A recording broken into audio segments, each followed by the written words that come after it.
বন্ধুরা, যখনই আমরা সাউথ আফ্রিকার সাথে সাউথ আফ্রিকায় টেস্ট সিরিজ খেলি, না জানি আমাদের ভারতীয় দলের কি হয়ে যায়। কত আশা করেছিলাম যে ভারত আজকে প্রথম টেস্ট ম্যাচে অনেক ভালো একটা শুরু করবে। যদিও ভারত টস জিততে পারেনি, সাউথ আফ্রিকার টস জিতেছে, কিন্তু সেই ভারত প্রথমে ব্যাটিং করেছিল, ব্যাটিং করছে।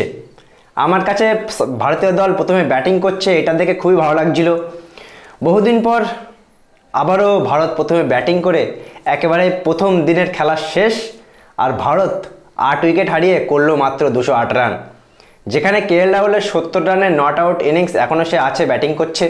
সেই 70টা রান যদি না হতো হয়তো আমরা 100 রানে অল আউট হয়ে যেতে পারতাম। জয়সওয়াল একটা শুরু ভালো করলেও 17 রানে out. Rohit Sharma 5 run, Shubman Gill 2 run. ওদিকে আমরা যদি কথা বলি বিরাট কোহলি যে 38 রান করেছে, সেই বিরাট কোহলিরও কিন্তু 4 রানে একটা ক্যাচ মিস করেছিল। শ্রেয়াস আইয়ার সে 31 রান করেছে, তারও একটা 4 রানে ক্যাচ মিস করেছিল। সাউথ আফ্রিকা যদি ওই দুটো ক্যাচ না মিস করতো হয়তো ভারত এতক্ষণ অল আউট হয়ে যেত। না জানি বন্ধুরা সাউথ আফ্রিকায় গেলে ভারতীয় দলের কী হয়ে যায়। যে ভারতীয় দল অস্ট্রেলিয়ায় গিয়ে মিচেল স্টার্ক, প্যাট কামিন্স, হ্যাজেলউডের বল তাদেরই দেশের মাটিতে খেলে তাদের হারিয়ে দিয়ে আসে দুবার।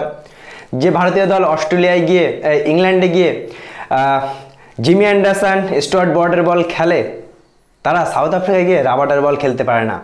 অসাধারণ বোলিং করলো রাবাডা, আজকে একেবারেই সবাইকে কাত করে দিল বন্ধুরা। 208 রানে 8 উইকেট পড়েছে ভারতের, এখনও 2 উইকেট বাকি, তার মধ্যে 5টা উইকেট শুধু রাবাডা নিয়ে নিল।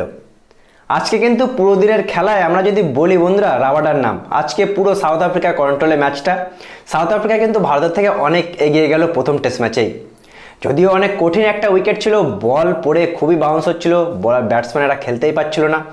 এই উইকেটে ভারতও কিন্তু অনেক ভালো বোলিং করবে, জাসপ্রীত বুমরা, মোহাম্মদ সিরাজরা, কিন্তু ভারত মিনিমাম 300 রান করা উচিত ছিল প্রথম ইনিংসে। যদিও মনে হচ্ছে এটা টাফ হবে, যদিও কেএল রাহুল এখনও খেলছে, কিন্তু কেএল রাহুল খেললে তো হবে না, নন স্ট্রাইকার থেকে কেএল রাহুলকে সাপোর্ট কে দেবে। আজকে শুভমান গিলের যদি আমরা কথা বলি বন্ধুরা, বেশ 7-8টা ইনিংস কিন্তু কন্টিনিউ সে রান করতে পারছে না। আমরা যদি অল ফরম্যাটের কথা বলি, সেই বিশ্বকাপ থেকেই কিন্তু সে রান করতে পারছে না। রোহিত শর্মা টেস্টে সাউথ আফ্রিকার মাটিতে খুবই বাজে রেকর্ড। শ্রেয়াস আইয়ার ছোটোখাটো ইনিংস খেলে, কিন্তু তার সত্ত্বেও ক্যাচ মিস না গেলে হয়তো সেই রানটাও করতে পারতো না। বহুদিন পর বন্ধুরা আজকে ভারতীয় টিমের খেলা দেখে কিন্তু এটা মনে হচ্ছিল যে ভারত ওই বিশ্বকাপের হারের মধ্যে থেকে এখনও বেরোতে পারেনি। রোহিত শর্মার মুখে হতাশ, ভারতীয় প্লেয়ারদের মুখে হতাশ মনে হচ্ছিল। দেখে আমার এটাই মনে হলো বন্ধুরা পার্সোনাল, যে ভারতীয় টিম বিশ্বকাপের ফাইনাল থেকে এখনও বেরোতে পারেনি। যদিও আমি জানি বেরোনোটা খুবই কঠিন, তার কারণ বিশ্বকাপ ফাইনাল বলে কথা, কিন্তু একটু ভালো শুরু করতে পারত। 208 রান প্রথম দিনে খেলা শেষ, এখন কেএল রাহুলই ভরসা। যে রাহুলকে একটা সময় আমরা বাজে কথা বলেছিলাম, তার জন্য ক্ষমা চাওয়া উচিত রাহুলের কাছে। এই রাহুল এখনও ব্যাটিং করছে 70 রান বলেই ভারতীয় দল 208 রান পর্যন্ত গিয়েছে।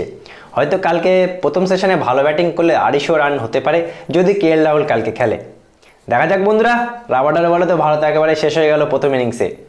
এখন দ্বিতীয় ইনিংসে বা প্রথম ইনিংসে কালকে শুরুতে ভারতীয় দল প্রথম ইনিংসে সাউথ আফ্রিকার সামনে কত টার্গেট দেয়।